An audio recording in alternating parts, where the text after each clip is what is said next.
അബുദാബിയിൽ വെച്ചുണ്ടായ വാഹന അപകടത്തിൽ മരണപ്പെട്ട 4 പിഞ്ചുമക്കൾ. ഇവരുടെ ഈ ദാരുണ മരണം ഓർക്കുമ്പോൾ ഓരോ മനുഷ്യന്റെയും ഇടനെഞ്ച് തന്നെ അത് തകർത്ത് കളയുന്നു. ഉമ്മയായ റുക്സാനയുടെ സങ്കടക്കടലിൽ ആർക്കും പിടിച്ചു നിൽക്കാനായില്ല. വീൽ ചെയറിലെത്തിയ അബ്ദുൽ ലത്തീഫ് അതുവരെ പിടിച്ചു നിന്നെങ്കിലും ലത്തീഫിന്റെ നിയന്ത്രണം വിട്ടു. 10 വയസ്സുകാരി ഇസയും മാതാപിതാക്കൾക്കൊപ്പം 4 സഹോദരന്മാർക്കും അന്ത്യചുംബനം നൽകുന്ന കാഴ്ച അത് കരളലിയിക്കുന്ന ഒന്ന് തന്നെയായിരുന്നു. ആണ് ആ യാത്രക്ക് മുമ്പ് അവരെടുത്ത അവസാന ഫോട്ടോ. ഏതൊരു മനുഷ്യനാണ് ഇത്തരമൊരു സാഹചര്യത്തെ അതിജയിക്കാൻ കഴിയുക? സങ്കടം ഉള്ളിലൊതുക്കിയ ഉപ്പയായ ലത്തീഫ് അവസാന വേളയിൽ നിയന്ത്രണം വിട്ട് പൊട്ടിക്കരഞ്ഞുപോയി. കൂടി നിന്നവരെല്ലാം അദ്ദേഹത്തെ ആശ്വസിപ്പിച്ചെങ്കിലും അതൊന്നും അദ്ദേഹത്തിന്റെ നഷ്ടത്തിന് പകരമായില്ല. പറയൂ, ഈ വാർത്ത അറിഞ്ഞപ്പോൾ ഉള്ളിലൊരു നീറ്റലുണ്ടാവാത്ത ഏതെങ്കിലും മനുഷ്യനുണ്ടായിരുന്നു? മനസാക്ഷിയുള്ള ഒരു മനുഷ്യനും ഇതൊരിക്കലും കണ്ടു നിൽക്കാൻ കഴിയാത്ത ഒരു കാഴ്ചയായിരുന്നു. ആ ഇടയിലാണ് സൗദിയിലെ റിയാദിൽ ജോലി ചെയ്യുന്ന ഒരു തന്തയ്ക്ക് പിറക്കാത്ത തെണ്ടി സാമൂഹ്യ മാധ്യമത്തിൽ കുറിച്ച കമന്റ് കാണാനിടയായത്. ഇത് ഇത്തരത്തിൽ നീച ഹൃദയമുള്ള മനുഷ്യർ നമ്മുടെ ഇടയിൽ ഇപ്പോഴും ജീവിച്ചിരിക്കുന്നു എന്നതിനുള്ള തെളിവായിരുന്നു. ഒരു വേളയിൽ 4 മക്കൾ നഷ്ടപ്പെട്ട ആ സങ്കട വാർത്തയുടെ അടിയിൽ ഇത്തരമൊരു നീചത്തരം എഴുതി വെക്കാൻ ഈ വിവരമില്ലാത്തവന് എങ്ങനെ സാധിച്ചു? അപ്പോഴാണ് മറ്റൊരു കാര്യം ശ്രദ്ധിക്കാനിടയായത്. ഇയാളുടെ ഫേസ്ബുക്ക് അക്കൗണ്ടിൽ ധാരാളം പോസ്റ്റുകളിൽ മിക്കതിലും വർഗീയത തുപ്പുന്ന വാചകങ്ങളായിരുന്നു.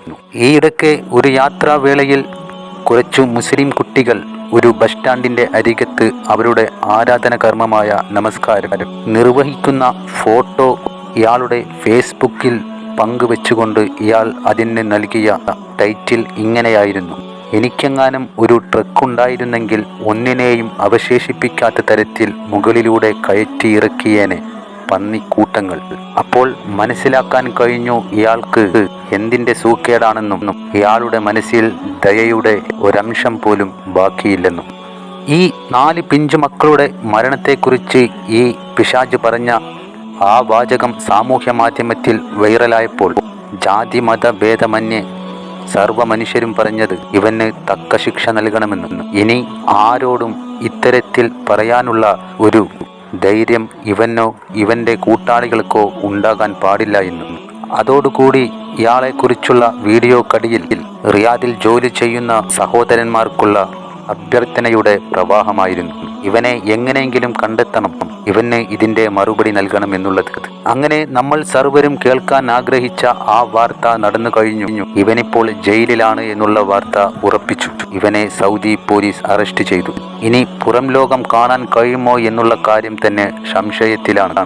ഒരു മുസ്ലിം രാഷ്ട്രത്തിൽ ചെന്ന് ഇരുന്നു കൊണ്ട് തന്നെ മുസ്ലിങ്ങൾക്കെതിരെ വർഗീയ വിഷം തുപ്പുന്ന ഈ ചെറ്റയുടെ ഇപ്പോഴത്തെ അവസ്ഥ എന്തായിരിക്കും? താൻ ചെയ്ത കാര്യത്തിൽ ഖേദമുണ്ടായിരിക്കുമോ? അങ്ങനെ ഉണ്ടെങ്കിൽ തന്നെ നിന്റെ ആ ഖേദവും പശ്ചാത്താപവും ഒരാളും അംഗീകരിക്കില്ല. കാരണം പിശാചിന്റെ സന്തതിയെ ആരും ഇഷ്ടപ്പെടില്ലല്ലോ. നീയൊക്കെ ചാവുമ്പോ പുഴുത്ത് ചാവും.